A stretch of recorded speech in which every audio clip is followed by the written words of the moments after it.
দেখুন আজ আমাদের নতুন একটি ভিডিও। আপনার পাটা এইভাবে বসবেন, মাথাটা আপনি ওইভাবে করবেন, দেখেন মাথাটা এইভাবে লাগাবেন, আবার মাথায় উঠবে, আবার সেম মাথাটা এইভাবে লাগাবেন, আবার সেম আর সেম করতেছি, আবার এইভাবে দেখেন। তাহলে দেখেন আপনার এই আইটেমটা দেখুন, এই আইটেম পাশাপাশি করা পাটা ওইভাবে করবেন।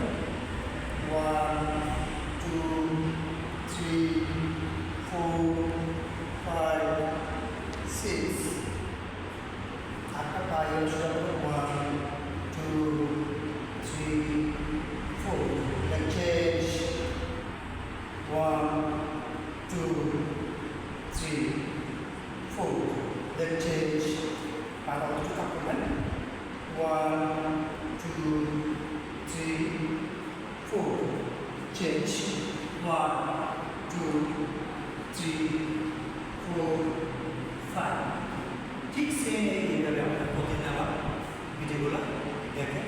নিজের জন্য সুস্থ থাকার জন্য, নিজের প্রয়োজনে আপনার এই এক্সারসাইজগুলো করবেন, সুস্থ থাকবেন, শরীর ভালো থাকবেন, সুস্থ থাকবেন।